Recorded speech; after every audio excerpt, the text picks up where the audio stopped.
As always, it's a pleasure to have some time with you folks today.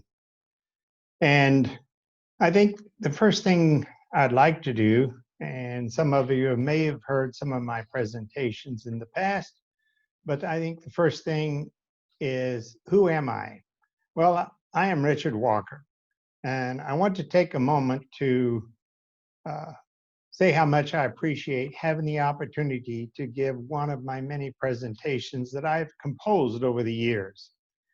And first, I think it's important that you understand my professional background.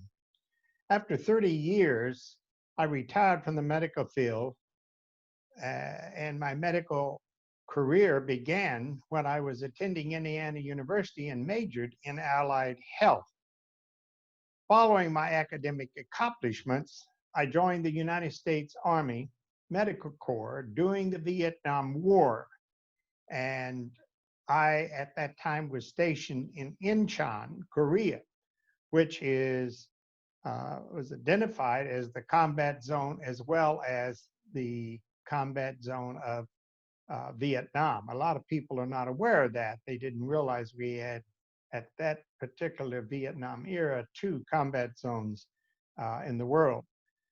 And after completing my military tour, I returned to the civilian world, both uh, in pathology private laboratories and hospital laboratories. And in furthering my professional career, I also held both state and regional management positions for non-medical national and international companies. I completed my professional career with the international company of GlaxoSmithKline Pathology Laboratory, whereupon I took my retirement. I have also traveled in 12 different countries, both in Europe and Asia, and have studied different languages along the way. My lectures are sponsored by Home Choice Network, where we believe in independence for seniors and peace of mind for families. Home Choice Network is a home care agency, which is licensed by the state of North Carolina and regulated by the Department of Health and Human Services out of Raleigh. We've been in existence for over 16 years. By the way, I've also held the position of president of Toastmasters International Club of the Sandhills. This is a worldwide organization dedicated to public speaking and leadership development. At this time, I'd like for you folks to sit back, relax, and hopefully enjoy this particular presentation I have today in regards to speaking. So, what is a speech? Well, it wasn't too long ago I gave a presentation on the title of To Speak or Not to Speak. And speaking is a challenge. But first of all, what is a speech? Well, expression of or the ability to express thoughts and feelings by articulating words clearly. A formal address or discourse delivered to an audience is another definition. To further define speech, we can say that a speech is a spoken expression of ideas, opinions, or viewpoints that are made by someone who is speaking in front of a group of people. A speech invites an audience to react in one of three ways. When one gives a speech, the reaction of the audience is in regards to particular feeling, thinking, or action over some particular subject. There are three basic types of speeches: a manuscript speech, a memorized speech, or an extemporaneous speech. Now, I have memorized some speeches, but overall, personally myself, I don't like to give a memorized speech. To me, a speech should exhibit one's feelings, one's actions and thoughts on a realistic basis at the moment the speech is giving. In other words, one should speak from their heart. You may also have the informative speech, a persuasive speech, and the special occasion speech.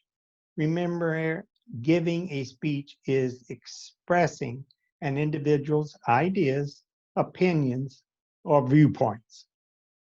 What is a good speech? Well, build confidence in what you have to say. If you're going to express a particular thought or some specific ideas, know what you're talking about and know how you want to express those thoughts and have the details and the facts to back up what you have to say. We all have heard the saying, practice makes perfect. There is a lot to this saying. Yes, it is normal to be nervous initially, but in due time, your confidence will grow as you practice. You can not make a home run in a baseball game until you take a few swings at the ball.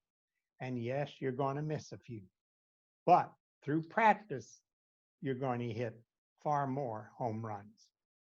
Make your speech interesting.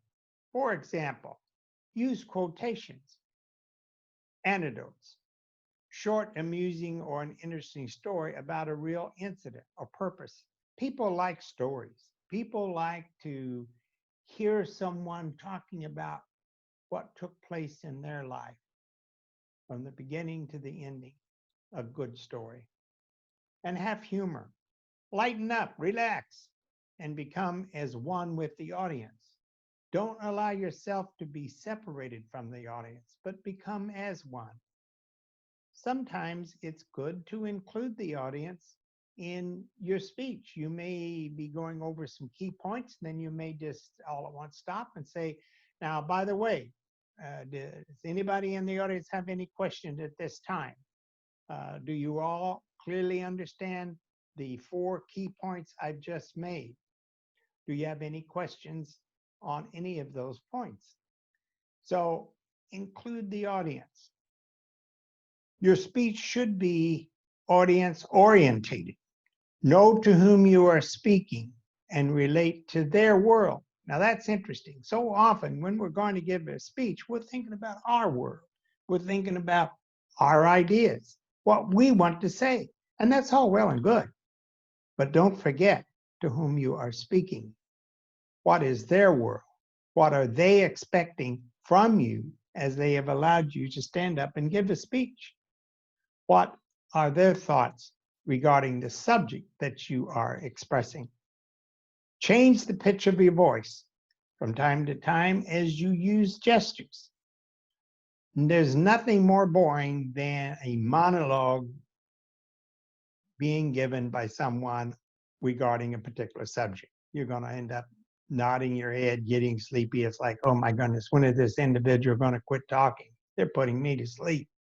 But make different pitch with your voice and be more active than just repeating a particular subject that you've studied and want to express. Change the pace or the tempo of your speech, thus becoming a more powerful speaker as you pause before and after presenting a key phrase or a key word. Sometimes it is very true that silence also speaks. You may even ask a question. Are all of you understanding at this time what I've just stated? Now, I gave a little silence and it gives you, the audience, times to think and time to contemplate. Speak, not from a script, but as I said, from your heart. Allow your feelings from within to come out and be observed by your audience. A tear running down your cheek or a smile on your face will go a long way. You tell a sad story, you allow your emotions to be observed and felt. That makes the story all the more real. Or if something's funny, you tell a joke, laugh along with the audience. Express a vision from your heart. and allow the audience to see what you see. As I was strolling by a stream one clear day, the water rippling over a fall of rocks and glistening as the sun rays hit, I observed a blade of grass with a drop of dew. Now, what have I just done? I've expressed a vision, what I'm seeing. Be direct and to the point. True eloquence consists in saying all that is necessary and nothing but what is necessary. Once stated by Francais de la Rochefoucauld, who was a French author born in Paris in 1613 and died in Paris in 1680. But like he said, true eloquence consists in saying all that is necessary and nothing but what is necessary. Your speech should be composed of 3 parts. And I always break all composition down into usually 3 stages. An introduction, and then you have the body, the main point or points of your speech. And then you have a conclusion, wrapping up, and a quick review of your key points. People like to know, what are you going to talk about? Identify that in your introduction, and then go into the meat, the heart of the speech, and the key points you want to stress. And then you rolled right on into the conclusion and a summary, a review of what you want the folks to really remember regarding your speech. Tie all your points together so your audience fully understands what your speech was all about. 7 ways to open a speech. Well, as I mentioned, quotation, a quote from a famous person can set the tone of your speech. For example, if I'm going to talk about how somebody may disagree with someone, I can give the quote that Thomas Jefferson once gave. If you really get upset with somebody, count to 10. But if you're really mad and really upset, count to 100. Okay, what have I done? I've just set the stage of a key point when somebody disagrees with somebody else. But I used a quote from a famous individual in our history of our country that gave some good advice. Count to 10, and if you have to, you may end up wanting to count to 100. What if you have a particular scenario? Imagine a scenario in particular that you want to express.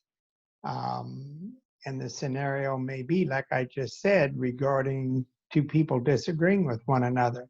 The scenario may be to exhibit patience. And use a question. I may want to talk about 2 individuals who may disagree, but I may have a question. How do you folks approach someone who disagrees with you? How do you observe an individual who doesn't think the way you do? Now I've just asked some questions, and that gives you time to think and to ponder. Silence, as I mentioned earlier, also speaks. The use of a statistic. For example, right now, we are having the challenges of COVID-19. And each day, the statistics are changing. We've had over 125,000 people die. That's specific information, specific statistic that gives us the understanding and the reality of the seriousness of the disease. The use of a powerful statement or phrase. And consequently, again, that's like a quotation. Make a statement or use a phrase that someone else has used in the past. It's like President Kennedy once said, and he used the statement, think not of what your country can do for you, but think of what you can do for your country. Now, again, I've used a famous statement by a famous individual, and that allows you to have validity and reality in what you want to express.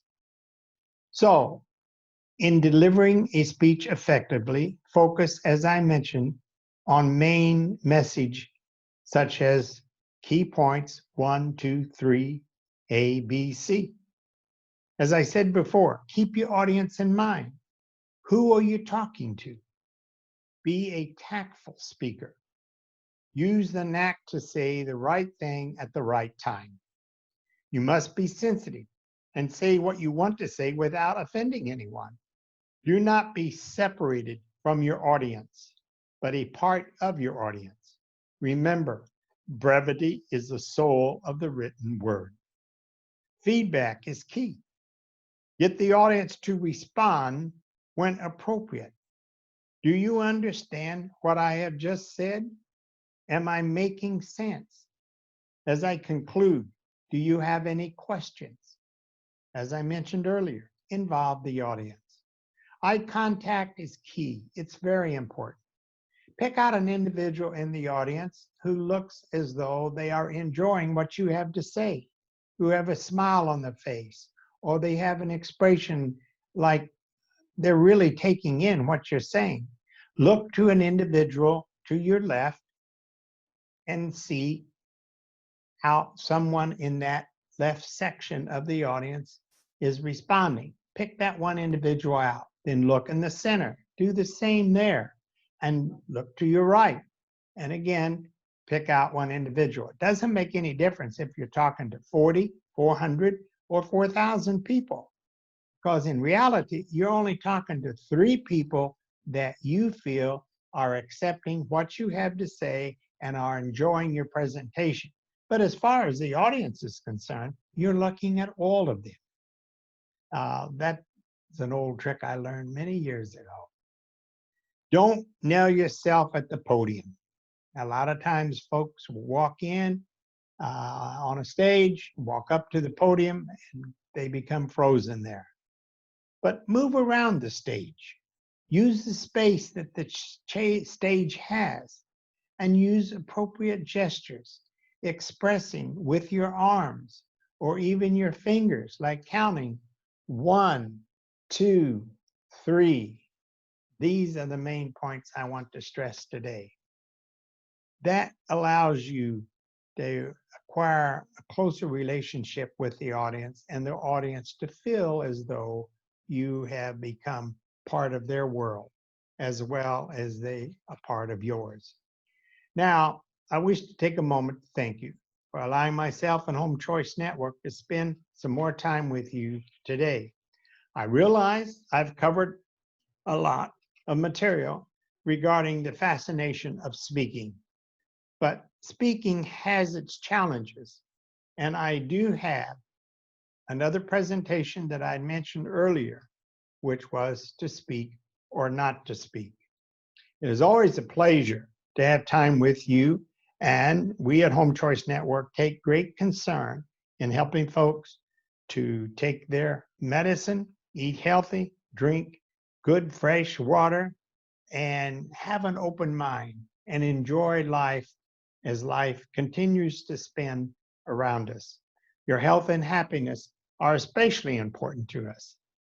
Have a great day.